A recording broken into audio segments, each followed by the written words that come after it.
하나님, 이곳에서 말씀으로 저희 가운데 임하사 하나님께서 원하시며 기뻐하시는 뜻을 저희 가운데 이루어 주시옵소서.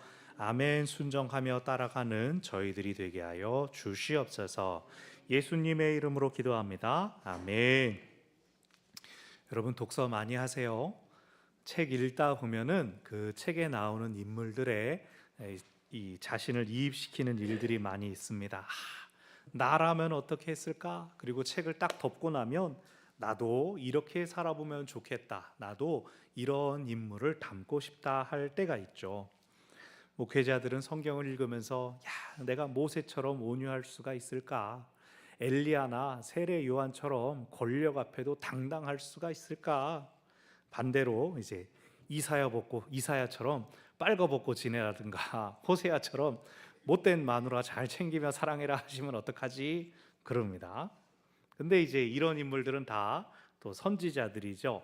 그럼 목회자가 아닌 어떤 인물을 보고 닮으면 좋을까? 성경에 왕, 장군, 사사 이런 사람들이 나옵니다. 꼭 영웅적인 인물이 아니라도 우리가 충분히 도전을 받고 본받을 만한 인물이 누가 있을까? 그런 사람으로 추천할 사람이 바로 우리가 몇 주 동안 살펴볼 느헤미야입니다. 우리가 지난주까지 살펴보았던 에스라 그리고 오늘 느헤미야는 모두 포로기 이후의 사람입니다. 한 사람은 제사장이었고 한 사람은 총독으로, 두 사람 모두가 유다의 회복을 위하여 많은 노력을 했고 또 결실을 맺었습니다. 시기적으로는 느헤미야가 앞장서고 에스라는 이후의 사람입니다. 느헤미야는 예루살렘 성벽을 복구했고 에스라는 영적 각성을 주도했는데 두 사람이 비슷한 문제를 만났을 때 전혀 다르게 해결하는 장면이 있습니다. 지난주에 에스라가 유다 사람들이 이방인들과 결혼했다라고 하는 소식을 듣고 어떻게 했습니까? 자기 옷을 찢고 자기 머리털을 뽑고 자기 수염을 쥐어뜯으면서 하나님 용서하여 주십시오. 자기가 회개 기도를 했습니다. 느헤미야도 그런 문제가 있었는데 느헤미야는 잘못한 사람들의 머리털을 잡아 뜯으면서 회개해라 막 이러면서 그들을 엄하게 혼냈습니다. 그러니까 이 시간 순서대로 본다면 느헤미야는 그런 이방 사람들과의 통혼 문제를 혼내면서 벌 주면서 망신 주면서 고쳐보려고 했지만 그것이 에스라 때까지 한 50년 정도를 계속 사라지지 않다가 에스라가 회개할 때 비로소 온 민족이 각성했다라고 볼 수가 있습니다. 하지만 누가 옳다 그르다 할 것 없이 두 사람 모두 하나님께서 기뻐하시는 일을 행하고자 하는 열심이 있었습니다. 에스라처럼 다 품고 앞장서서 회개하지 않더라도 느헤미야를 살펴보면서 그가 어떻게 하나님을 만났는지, 그리고 또 우리도 그와 같이 하나님을 만나고 그와 같이 쓰임 받는 은혜를 누리시기를 바랍니다. 아멘. 느헤미야는 성전이 재건되고 60년 정도 지난 후의 사람입니다. 그도 페르시아에서 태어나고 자란 유대인이었습니다. 하지만 그는 자기의 민족이 유대인이라는 정체성을 늘 간직하고 있었으며 멀리 떨어져 있는 약속의 땅에 대한 그리움과 사모함도 가지고 있었던 것 같습니다. 느헤미야서 1장에는 그가 황폐해져 있는 유다와 예루살렘에 대한 관심을 가지고 있는데 소식을 듣습니다. 먼저 귀환한 사람들이 그 땅에서 주변 민족들로부터 괄시를 당하고 성벽과 성문도 느부갓네살이 파괴한 이후 전혀 복원되지 않는다는 소식을 듣고 슬퍼합니다. 자기는 페르시아에서 태어나고 자라서 왕의 신하라는 관직까지 올랐지만 뼛속부터 자신은 유대인이요 하나님의 백성이라는 것을 기억했기 때문입니다. 이렇게 느헤미야가 자기 민족 정체성을 간직할 수 있었던 이유가 무엇일까요? 포로가 되어 세계 곳곳으로 흩어진 유대인들을 디아스포라 유대인들이라고 하는데 그들은 자신들의 영적 정체성이 세상에 삼켜지지 않도록 하기 위하여 성전이 없어졌어도 계속 모여서 말씀을 읽고 말씀을 암송하고 또 기도하는 일들을 지속했습니다. 유대인들이 모여 사는 곳에는 그들이 모임을 갖는 회당이 있어서 또 함께 모여서 고유한 문화들을 지켰습니다. 유월절이 가족의 의식으로 부모가 자녀에게 밥 먹으면서 이것은 이런 뜻을 가진 음식이다, 하나님께서 우리 조상들에게 이런 일을 하셨다, 그 구원 역사를 가르친 것처럼 이들은 어떤 상황에서든지 하나님을 믿는 신앙 전수하기를 힘썼습니다. 사랑하는 여러분, 우리의 가정은 신앙의 유산을 잘 흘려보내고 있습니까? 아니면 종교도 취향 따라 고를 수 있는 것이고, 하나님은 사랑이 많으시니 네 마음대로 방황하고 할 짓 하다가 그냥 생각나면 한 번씩 교회 와도 하나님은 다 이해해 주신다, 기도하는 것보다도 네가 똑똑하고 잘나서 세상에서 성공하는 게 중요하다, 그렇게 가르치고 있습니까? 하나님이 우리 삶의 주인이심을 똑똑히 가르치시기를 바랍니다. 우리가 다 알지 못하는 궁극적인 목적이 우리를 이끌어 간다고 가르치시기를 바랍니다. 우리의 영적인 정체성이 하나님의 자녀라는 것을 분명히 가르치시기를 바랍니다. 하나님은 당신의 사람 결코 포기하지 않으십니다. 그런데 그것을 깨닫기 위해 긴 시간 방황하면서 돌고 돌아오는 것이 아니라 지금 우리 자녀에게, 다음 세대에게 가르쳐야 합니다.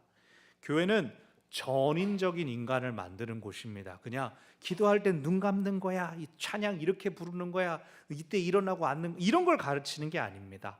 한 사람이 성숙하고 성장하도록 의미 있는 시간을 함께 보내는 곳입니다. 내년도에 교육부서를 위한 계획들을, 사실 매년마다 교육부서 생각을 제일 많이 하는데, 그 교육부서에 대한 계획들이 잘 이루어지려면 어떻게 해야 될까요? 보내주십시오. 여러분의 자녀들 예배에 많이 나오게 하시고 또 행사 있을 때 많이 참여하게 해 주십시오. 어른들하고 똑같습니다. 애들도 자기들끼리 많아야 흥이 나고 재밌고 그렇습니다. 우리 오늘 기도하셨지만 우리 천장로님께서 우리 교회에서 자라나시지 않았습니까? 가끔 옛날 얘기 들려주시는데 제가 또 저 얘기 하시네 하고 생각나는 게, 중학교 때 정여희 권사님이 선생님이었는데 예쁘셨다고.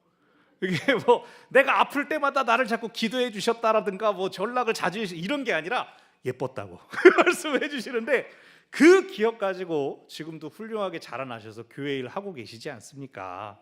대단한 게 아닙니다. 그 시간을 함께 한 것 자체들이 하나님께서 주신 은혜가 있는 것이죠. 우리의 자녀들도 교회 안에 잘 자라나서 교회의 일꾼 될 뿐만 아니라 또 사회의 훌륭한 역군이 되기를 바랍니다. 아멘. 유다와 예루살렘의 소식을 들은 느헤미야가 안타까워하며 하나님 앞에 울며 금식하고 기도합니다. 에스라가 기도했던 것처럼 우리의 조상들이 하나님께 범죄하여 벌을 받았습니다. 그것을 회개하며 이제는 성전을 재건하고 회복을 꾀하고 있으니 도와주십시오. 그러면서 내가 우리 유다를 위해 무엇을 할 수 있도록 도와주십시오. 그렇게 기도합니다. 그 기도 끝에 1장 11절을 보면 내가 왕의 술관원이 되었다라고 나옵니다. 원래도 1장 1절에서도 그가 궁에서 일하는 왕의 신하였는데 왕의 술관원으로 보직이 변경된 것입니다. 왕의 술을 담당한다는 것은 왕의 직속 소믈리에로서 왕이 마시는 음료들을 관리하고 또 왕의 기분에 따라 좋은 음료를 추천할 뿐만 아니라 또 술이 들어가면 속 이야기를 터놓고 말할 수 있는, 그 이야기를 들어주는, 그것이 왕의 술관원입니다. 그 자리에 왕을 독대하며 섬기는 자리에 세워졌을 때에 느헤미야는 하나님께서 내 기도를 들어주셨다라고 여겼습니다. 몇 달 후 와인을 진상하는 느헤미야의 얼굴을 보고 왕이 말을 겁니다. 평소 때하고 얼굴이 좀 다른데? 뭐가 좀 안 좋은 것 같은데? 혹시 나쁜 생각이라도 하고 있는 거 아닌가? 2절에 나온 근심, 네 마음에 근심이 또다라고 하는 근심은 원문에서는 음모, 악한 생각이라는 뜻입니다. 그러니까 왕이 신하의 얼굴을 보고 얼굴이 너무 안 돼 보인다, 어디 아픈 거 아니야, 이게 아니라 무슨 생각을 품고 있길래 지금 나한테 그런 얼굴을 보이는 것이지? 그러면서 기분 나쁜 겁니다. 안 좋은 일이 일어난 겁니다. 느헤미야는 그 위기를 기회로 삼아서 자기 고국에 대한 걱정을 털어놓습니다. 내 조상들의 나라가 엉망이 되어 있습니다. 그 성을 다시 세우기를 원합니다. 이 이야기를 하게 될 기회가 온 것이죠. 4절, 왕이 네가 무엇을 원하느냐 묻습니다. 진짜 기회가 이것입니다. 왕에게 자기 소원을 아뢰 수 있는 시간이 왔습니다. 느헤미야가 짧게 기도하고 나를 예루살렘으로 보내주십시오라고 부탁합니다. 아니, 믿는 신하라서, 성실한 신하라서 왕을 가까이서 모실 수 있는 최고의 기회를 줬는데 나를 멀리 보내주십시오. 어려운 부탁입니다. 그런데 뜻밖의 도움이 붙습니다. 6절에 왕후도 왕 곁에 앉아 있었다. 여기서는 이제 그 옆에 있는 왕후의 눈치를 보는 겁니다. 아마 이제 여기서는 왕이 그랬다라고 하는데 왕후가 얼마나 걸리나요? 언제 돌아올 건가요? 라고 말을 거들었습니다. 왕이 가라 말아라 결정을 하기도 전에 몇 달 정도 걸리는가 진도를 먼저 나가는 겁니다. 그러자 느헤미야가 언제까지 돌아오겠습니다. 내친 김에 왕이시여 조서도 써주십시오. 내가 그 지역에서 자유롭게 다닐 수 있도록 왕의 명령대로 왔음이라고 하는 조서를 써주시고 또 성벽을 짓기 위하여 내가 거기서 살 집을 짓기 위하여 필요한 재료들도 내주라고 써주십시오. 그래서 모든 것이 일사천리로 진행되어서 느헤미야가 예루살렘에 옵니다. 하지만 중앙에서 내려온 이 느헤미야를 그 지방 사람들이 좋아하지 않습니다. 여기 산발랏이 등장합니다. 10절을 보면 호론 사람 산발랏과 종이었던 암몬 사람 도비아가 등장하는데 산발랏은 사마리아 지방의 총독이었다고 합니다. 북이스라엘이 남유다보다 먼저 망하고 아수르 제국의 일부가 되었습니다. 바벨론 제국 시대를 지나서 페르시아 때에 이 사마리아를 별도의 한 지방으로, 한 주로 인정해 주었습니다. 유다는 그 뒤에 망하고 그 뒤에 버려진 땅처럼 여겨졌기 때문에 사마리아 총독이 남쪽에 대하여서, 유다에 대하여서도 어느 정도 관할권을 가지고 있었습니다. 유다는 바벨론의 느부갓네살이 그 예루살렘을 파괴하며 의도했던 대로 북쪽만도 못한 시골 촌동네 같은 그런 땅으로 인식되고 있었습니다. 처음에 포로들이 귀환할 때 스룹바벨이 유다 총독으로 임명받긴 했지만 사마리아 총독의 힘이 더 셌습니다. 그랬기 때문에 성전 공사도 오랫동안 멈춰 있을 수밖에 없었죠. 그런데 또 누가 와서 유다에서, 예루살렘에서 뭔가를 하려 한다? 당연히 견제가 들어갑니다. 느헤미야가 왕의 허락도 받고 조서도 받았지만 경거망동하지 않고 돌아와서 3일을 있어 본 다음에 은밀하게 밤에 성벽을 순찰하러 나갔습니다. 13절부터 15절까지 골짜기 문으로 나가서 분문을 타고 어디까지 올라갔다가 돌아왔다 하는 이 구간은 한 500m 정도입니다. 그렇게 긴 거리는 아니지만 충분히 그곳의 모습은 예루살렘이 성으로 기능하지 못하게 하는 참상을 가지고 있었습니다. 느헤미야가 왕에게 기한을 정해놓긴 했지만 서두르지 않았습니다. 아마 기도하면서 때를 기다렸을 것입니다. 그리고 때가 이르렀을 때 17절 유다 사람들을 불러다가 말했습니다. 지금 우리 성이 황폐하고 성문도 불탄 상태니 그것들을 이제 건축해서 더 이상 수치를 당하지 말자. 그리고 18절 내가 여기에 오르기까지 하나님의 선한 손이 나를 도우셨다. 그것을 간증했을 때 사람들이 화답합니다. 일어나 건축하자. 모두 힘을 내어서 선한 일에 마음을 모았습니다. 19절에 다시 산발랏과 도비아 그리고 아라비아 사람 게셈이 등장합니다. 사마리아 총독이 계속 유다에 찝쩍거리면서 회방을 놓습니다. 그거 왕을 배반하려고 하는 거 아니냐? 성을 튼튼히 지어서 반역을 저지르려는 거 아니냐? 허튼 짓을 하면 자기들이 왕에게 고발하겠다는 겁니다. 혹은 자기들에게 잘 보이면 방해하지 않겠다라는 뜻도 은근히 전합니다. 느헤미야가 왕에게는 좋은 때를 기다려서 부탁도 하고 답도 받았지만 악한 의도를 품은 방해자들에 대해서는 절대 타협하지 않습니다. 20절 하늘의 하나님께서 우리를 형통하게 하실 것이다. 그러나 너희는 기업도 없고 권리도 없고 기억될 만한 것도 없을 것이다 라고 선을 긋습니다. 나는 사람들, 너희들에게 잘 보이려 애쓰지 않고 우리 하나님만 신뢰할 것이다 라고 답한 것입니다. 오늘 맨 처음에 우리 모두가 본받을 만한 인물로 느헤미야를 추천드렸습니다. 세상의 기준으로 볼 때 이 느헤미야는 혈통적으로 페르시아 사람이 아니었지만 왕의 가까이에 신임받는 신하까지 오르는 능력 있는 사람입니다. 어쩌면 그 자리에서 자기 신앙을 드러내는 것이 더 하나님께 영광이 될 수도 있습니다.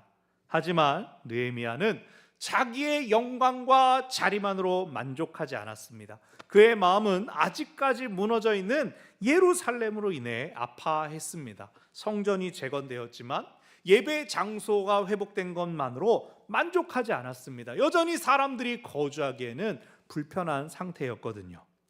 이제 곧 겨울이 다가오고 겨울이 되면 눈이 오겠죠. 눈이 펑펑 내리면 그것을 이제 쓸어야 되는데 교회 앞마당만 쓸지 않습니다. 여기에 올라가는 요 진입로부터 정류장, 여기 수영장 직원분들과 함께 눈 오면 다 빗자루랑 넉가래 들고 나가가지고 같이 싹싹 쓱쓱 새벽에 조금 더 서두르면 저기 우성 사거리까지 염화칼슘을 쇼쇼 뿌려놓습니다. 교회 앞만 깨끗하면 되지, 들어와서 예배만 드리면 되지, 그게 아니라는 거죠. 예배를 드리러 나오는 오가는 말씀을 실천할 자리까지도 회복시켜야 하는 것입니다. 이 말씀을 우리 삶으로 적용시킨다면 일주일에 한번 이 시간 나와 예배하는 것으로 나 기독교인이다 만족하지 마시기 바랍니다. 그렇다고 새벽기도, 수요기도, 목장, 기관, 모임들만을 이야기하는 것이 아니라 우리 삶의 자리를 하나님 임재의 자리로 만들어야 합니다. 하나님을 만나고 경험하는 것이 이곳 교회에서 예배의 자리로 한정되는 게 아니라 우리 모든 삶의 자리가 하나님으로 가득해야 한다는 것입니다. 교회가 예배만 드리고 예배 때만 모이고 사랑하는 곳이 아니기 위해서 입구에다가 지금은 겨울이니까 온장고를 놓았고 여름 때는 이제 냉장고를 두어서 그 안에 음료를 보관했습니다. 택배 하시는 분들, 가스 검침이나 이렇게 왔다 갔다 하시는 분들, 그분들에게 따뜻한 시원한 음료를 제공해 드리고 있습니다. 이제 그분들이 여름 때부터 몇 달 그 교회 가면 뭐가 있더라 이제 아시니까 교육관에 딱 트럭 떼놓고 이 주변 빌라 택배 한 바퀴 다 돈 다음에 화장실도 한번 들렀다가 마지막으로 이렇게 뭐 들어있나 이렇게 보고 하나씩 가져가시는 걸 보면 제 마음까지도 따뜻합니다. 우리 목요일 날 여전도의 연합회 오기 전에 이제 해놓겠다고 여러분 들어오면서 보신 그 천막, 수요일 날 이제 안동 장례식장을 다녀와가지고 1시간을 이제 붙잡고 있었던 거예요. 근데 요 어린이집 끝나고 돌아가는 애들이 다 지나가며 참견을 하는 겁니다. 뭐 만드는 거예요? 이거 지금 거기 들어가서 살아요? 우와 되게 크다 막 이러면서. 그런데 그것뿐만 하는 게 아니라 요 앞에 주차 이걸로 꽃갈 세워놓고 저 옆에 이제 울타리 세워놓고 매트 깔아놓은 거, 교회 온갖 것들이 지들 장난감이고 놀이터인 겁니다. 다 만들고 흔들어 봤다가 막 올라타 봤다가 막 엄마는 옆에서 야야 타는 건 아니지 매달리지 말아라 막 제가 있으니까 막 이렇게 눈치를 주고 하는데, 지금은 다 이제 드러났지만 이제 따뜻할 때 화분 내놓으면 입도 막 일일이 그냥 만져보고 꽃 피면 굳이 막 코를 박아봤다가 이제 건드려보고 그러고 갑니다. 그러니 교회가 우리 안에서만 잘하는 것뿐만이 아니라 꾸며놓은 환경 통해서도 하나님을 드러내도록 해야 하는 것이죠. 교회를 잘 돌아봐 주시는 분들께 거듭 감사를 드립니다. 교회가 그런 것처럼 우리 삶의 자리도 하나님을 드러내는 자리가 되어야 합니다. 지난 주 중에 교회 얼마나 바빴습니까? 여전도에 연합회 한다고 수요일 아침부터 음식 준비하고 교회 청소하고 또 그중에 이제 장례가 났는데 또 새벽부터 몸 안 좋은데 몸살약 먹어가면서 그 지방을 다녀오시고, 연합회 때 또 남성교회도 아침 일찍부터 나와서 주차 안내회 도와주시는데 어느 집사님은 밤샘 근무 마치고 바로 교회로 달려오셔가지고 또 차량 봉사 주차 안내를 해주셨어요. 그 와중에도 목장 모임들도 하시고 또 기도의 자리들도 지켜주시고, 우리 장지혁 권사님 지난주에 수술했는데 태어나자마자 오늘 또 일부 예배 또 안내에 서시고, 남성교회에서 또 어제 모여가지고 이렇게 반짝반짝 성탄 장식을 이번 주는 또 추울까봐 미리 이제 했습니다. 근데 제가 막 이 지난 한 주를 보내면서 제일 무서웠던 거는 이번 주가 이제 김장철이고 막 독감 유행하고 있는데 자기 집안일 바쁘고 자기 몸 사리고 해야 될 이 때에 누구나 알 수 없는 우리가 아는 이 기쁨 즐거움을 위해서 귀한 자기 시간을 내서 사랑하고 섬겨 주셨습니다. 여러분 그 사랑과 섬김으로 가족도 섬기고 또 사랑하시죠. 그렇게 지금처럼 계속 사랑하고 섬길 때 이 지평이 넓어져 갈 때 하나님께도 영광이 될 것입니다. 아멘. 우리가 또한 느헤미야에게서 본받을 수 있는 것은 그가 하나님을 철저히 신뢰했다는 겁니다.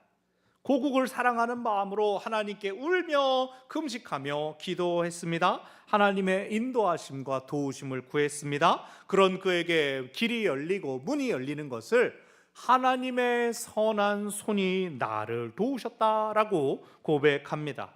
기도하는 사람이 응답인 줄도 깨닫는 것입니다. 그가 하나님의 뜻을 구했기 때문에 하나님의 인도하심과 도움인 줄 알아볼 수 있었습니다. 페르시아 왕은 당시 세계 최고의 권력자였습니다. 세계 지배자였습니다. 그 앞에서 내가 고향에 돌아가서 그 성을 돌아보기 원합니다. 무슨 뜻일까요? 나는 당신을 섬기는 것보다 더 중요한 일이 있습니다 라고 말한 겁니다. 세계 최고의 권력자 곁에서 호의호식하는 것보다도 무너진 고향 땅 성을 공사하겠답니다. 근데 그 말을 하면서 돌아올 기한을 정했다라고 하는 것은 그가 매였다는 뜻만이 아닙니다. 혹시 그 일이 수포로 돌아가거나 방해를 받는다 하더라도 페르시아 제국이 그의 돌아올 곳, 그의 뒷배가 되어준다는 뜻입니다. 즉 느헤미야는 하나님을 신뢰함으로써 오히려 세상 권력에 비호를 받게 되었습니다. 그뿐 아니라 성벽 공사를 위한 그리고 자기 집 지을 재료까지 확보할 수가 있었습니다. 그것을 간증하니 어느 유다인이 느헤미야를 따르지 않겠습니까? 하나님이 도우셔서 페르시아 왕이 우리의 공사를 지원하게 하셨다. 뭐가 두렵겠습니까? 왕의 조서를 들고 온 느헤미야를 업신여긴 방해자들조차도 그에게 두려움을 줄 수가 없었습니다. 그래서 그 앞에서 당당하게 우리는 하나님의 종이다 선포했습니다. 이미 왕 앞에서도 하나님의 도우심을 받았으니 무서울 게 없었죠. 하지만 세계적인 대공황보다도 계란값 오르는 게 무섭고 북한 핵의 위협보다도 아내의 잔소리가 더 무서운 법이죠. 곁에서 유다인을 조롱하는 무리들이 나중에는 음모와 무력으로 회방을 놓습니다. 그러나 느헤미야는 오직 무엇을 바라고 의지합니까? 하나님의 선한 손이 도우신다는, 이전에 경험했고 지금도 경험하는 그것이 앞으로도 이어질 것이라는 믿음을 가지고 당당히 맞서 갑니다. 사랑하는 여러분, 하나님을 신뢰하시기 바랍니다. 우리가 하나님께서 기뻐하시는 길에 머물러 있다면 하나님의 선한 손이 우리를 도우실 것입니다. 우리로 모든 어려움을 이기고 하나님께서 기뻐하시는 일을 이루게 하실 것입니다. 우리가 세상을 살면서 어떤 방해나 어려움을 완전히 피할 수는 없습니다. 하지만 하나님의 선한 손에 도우심을 기억한다면 방해나 어려움은 도리어 우리가 제대로 가고 있다라는 확증이 될 것이며 우리는 그 안에서 보다 더 성장하고 성숙할 수 있을 것입니다. 아멘. 말씀을 정리합니다. 오늘은 왕이신 그리스도 주일입니다. 또 다른 이름이 있습니다.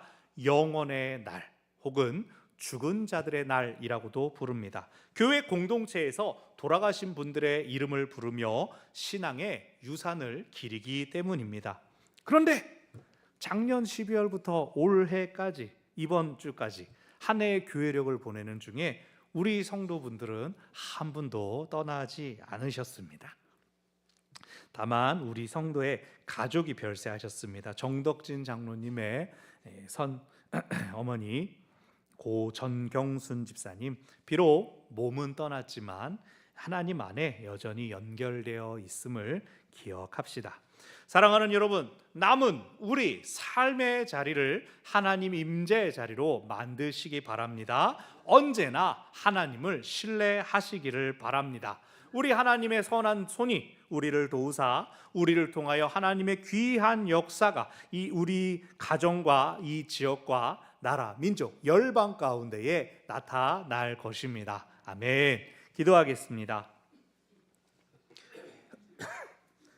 거룩하시고 사랑과 은혜가 충만하신 하나님께서 저에게 무엇이 있어야 될지를 잘 아시고 또 우리에게 가장 필요한 도움과 능력을 더하여 주시는 줄로 믿습니다. 느헤미야가 하나님 앞에 기도하고 간구하여 은혜를 입었던 것처럼, 도움을 받았던 것처럼 하나님의 선한 손이 우리를 도우시니 우리도 하나님께서 기뻐하시는 길 위에 머무르기를 힘쓰게 하여 주시옵소서. 우리 삶의 자리를 하나님 임재의 자리로 만들고 하나님을 신뢰하여 나아가는, 그래야 참으로 우리도 하나님의 선한 손에 도우심을 힘입게 하여 주시옵소서. 예수님의 이름으로 기도합니다. 아멘.